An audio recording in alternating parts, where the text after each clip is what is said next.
The Scorpion King Namor. This King Namor, a name meaning striking catfish, was depicted wearing both a white crown of Upper Egypt and a red crown of Lower Egypt, suggesting it was he who had unified the two lands. Advertisement: some scholars believe that Namor and Menes were the same person.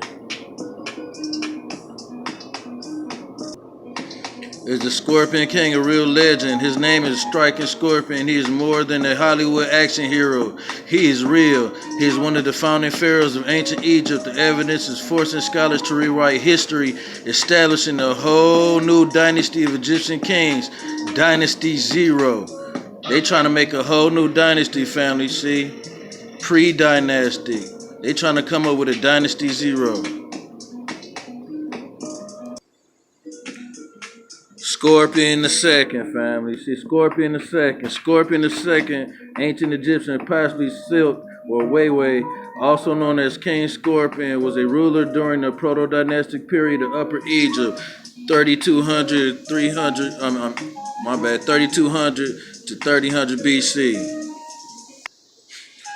King Scorpion's name and title of a great dispute in modern Egyptology. His name is often introduced by a 6 or 7 leaf golden rosette or flower sign. This emblem can be found in numerous objects from the Dynasty Zero and the Dynasty First periods. It vanishes until the end of the Third Dynasty, where it then reappears under high-ranked officials such as the Kawabaskar and Akayati, both dated to the end of the Third Dynasty. Its precise meaning has been intensely discussed. The most common interpretation is that of the emblem meaning nomarch or high lord during the proto-dynastic and early dynastic eras. It was individually used as a designation for kings in much later periods. It was bestowed on high-ranking officials and princes, especially on those who served as priests for the god Shesat. Thus, the golden rosette became an official emblem of Shesat. The reading of the rosette sign is also disputed. Most linguists and Egyptologists read it Neb for Lord or Nesu for king, and they are convinced that the gold. Check this out. They are convinced that the golden rosetta was some kind of forerunner to the later Sekirka. Serica, family.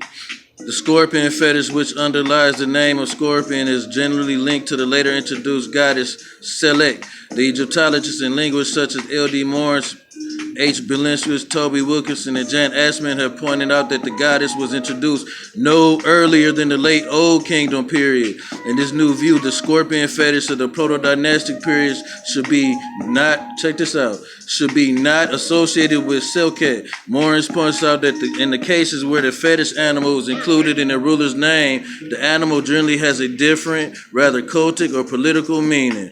The scorpion animal commonly stood for dangerous things such as poison and illness, but it could also mean bad breath. In military context, storm and attack or gale whiff. Since it is unclear what the actual meaning was, check this out. The actual meaning was reserved for the Sekera animal of Scorpion II. Scholars usually refer to him as the Scorpion King.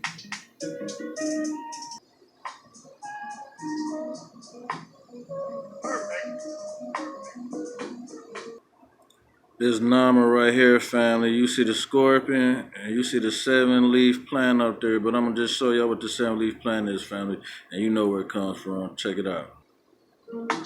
Y'all know about this. This the 7-leaf, the bud, the weed, the 420, the ganja, yeah. You know that's America's, family. Yeah. All hijacks over.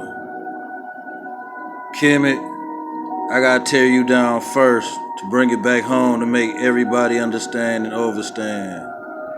Hyena Chief Vulture I, Gamma Glitch Firefly, the human motherfucking totem, Amarukhans on deck. Scorpion King is ours. Bow down.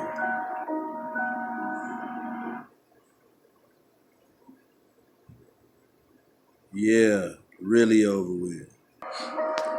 Eat to us. Ikchu is also known as Ikchu. Ikchu, God M, according to Skelezinumentua classification of the codical gods, is a post-classic Maya merchant. You hear that, everybody? Post-classic Maya merchant deity as well as patron of cocoa. Ikchu is part of the pantheon of Mayan deities that have been depicted in hieroglyphs and artwork of various Maya sites and has been interpreted as a significant part of Mayan religion. Description. Ikchu can either be depicted as a black and white stripe, see, black and white stripe, as he is in the Dresden Codex, or entirely black, as he is in the Matrix Codex. Other distinguishing characteristics of Ikchu are his mouth, which is encircled by a red-brown border, his lower lip, and the presence of the two curved lines to the right of his eye. See, they trying to do the Sambo stuff. See where they get it from, family? The red around the lips. Other depictions of Ikchu show him as an old man with only a single tooth. This is an appearance he most regularly takes in the Madrid Codex. He has been depicted with a pack of goods commonly carried by merchants. See, Americas by merchants, and his carrying of burden is also indicated by a rope or trampoline tied around his head. See, he may also carry a spear and in some instances a scorpion's tail. Game over. Significance. Ikchu holds various meanings depending upon the context in which he is depicted. His principal associations are the trade of cocoa use. As a merchant deity, Ikchu is often depicted carrying a pack and a spear, indicating transportation of goods as well as dangerous life of a merchant. In this context, Ikchu is a patron deity of travelers and journeys. During journeys, travelers would stack 3 stones on top of each other and offer incense to Ikchu at night to ensure a safe journey home. It is possible that Ikchu and the god of merchants, otherwise known as Polaris or the North Star, are related both symbolically and linguistically. Ik can be translated as either black or star. Game over. I don't want to hear no more disrespecting, y'all. Black or star. Now we know who uses that. See, I'm teaching. I ain't hurting. Look, I ain't hurting. I'm healing. Pete. As Patriot cocoa was the most important product traded by the Maya merchants, and it was also treated as currency because Ikchu is the patron god of cocoa. Owners of cocoa groves will hold ceremonies of special festivals in his honor. One of these was held during Moan, a month in Maya solar calendar of Hab. See, the presence of this ceremony suggests Ikchu was an agriculturally symbolic deity within Mayan society. Ikchu, game over, the Scorpion King.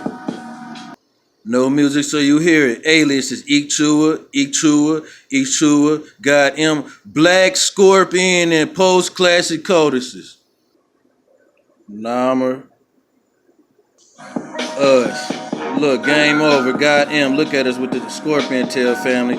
We the motherfucking priesthood. Scorpion came from America.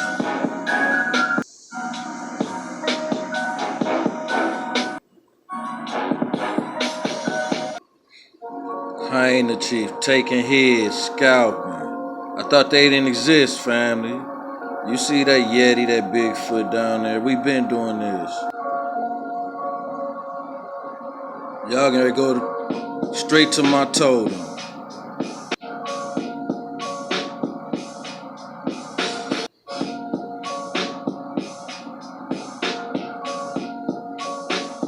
Hyena Chief, Vulture Eye, the human totem.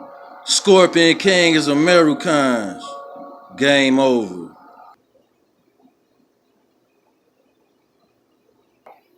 Killer combo!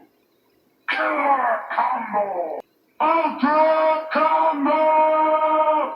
Show no mercy. Supreme victory!